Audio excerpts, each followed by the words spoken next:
This one I'm very excited about, which is the My Adventures with Superman show that's coming out. They put out a little tiny trailer. I didn't know that Toonami was still a thing. I didn't know. I guess I didn't see Toonami. That's great. I think Adult Swim or Adult. Yeah, it's Adult Swim that's putting it out with Toonami. That's great. And I mean it. For anybody who's maybe younger than us, maybe even a little bit older, if you didn't watch Toonami as a kid, I think it was only airing on Cartoon Network during certain hours. This animation is just so nostalgic to me. Like I'm kind of amazed that this is happening. But and also the art style feels like a light anime almost too. Yes, like that's what's really fresh about it to me.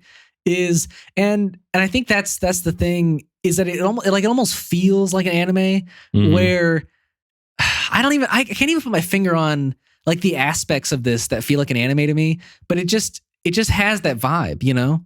And I mean, even the trailer had this vibe of like My Adventures with Superman this Saturday, blah, blah, blah. And I was like, wow. Like it's like a weekly shonen, watching, right? Yeah. Yeah. Oh God. It looks really good. I feel like it's a really great take on Superman. It's voiced by Jack Quaid, which you really wouldn't think. I didn't even like realize, I guess, at this. I heard his name was attached to it, but I didn't even realize he was Superman. If you don't know who Jack Quaid is, he's Huey from The Boys. He's also in Oppenheimer. He's in Oppenheimer. He's in Scream 5. Oh, I didn't know that. That's funny. If you saw him there, he was, the boyfriend.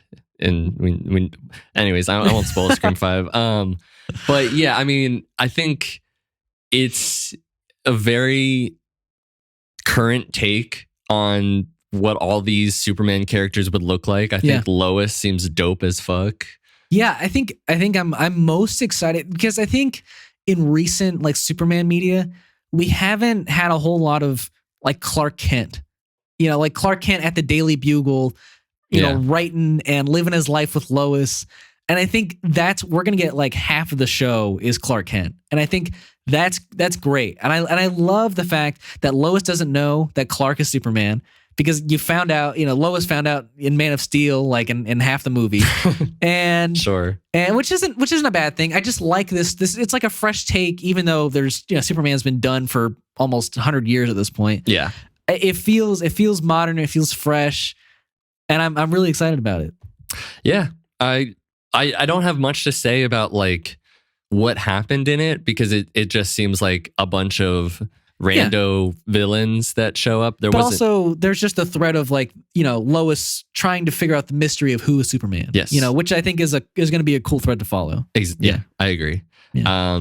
But yeah, I hope we get to see some like classic Superman villains. Yeah. Can't wait. I mean, of course, we're going to see Lex at some point. Of course. I can't wait to see how they do that. Yeah, I can't wait to see. I mean, and I'm just excited that I get like a weekly cartoon show of like Superman, and it looks great. It's cool as hell. Yeah. And oh shoot, what was I going to say?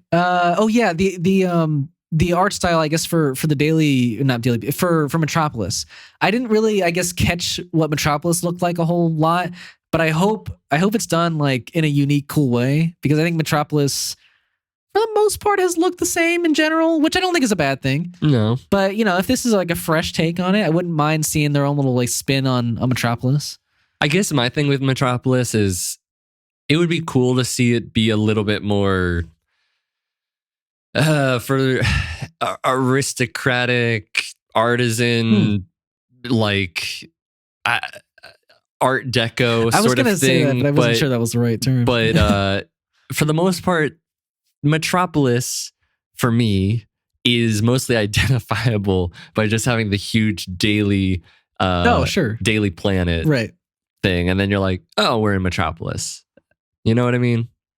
Was I saying Daily Bugle? You might have. I think There's a lot of dailies. Yeah. Apologies to Superman fans. Apologies to Spider-Man fans. Yeah, you're right. It's because I just watched Spider-Man. That's it. It's true. Yeah. Also, speaking of Spider-Man, glad that they still keep J.K. Simmons as. I think he's the perfect J. Jonah Jameson. Even though the one they had for the Spider-Man game was pretty great. Yeah, maybe that was his voice. I don't know. Maybe there's two different ones in that movie. I can't remember. They both sound very similar. They do.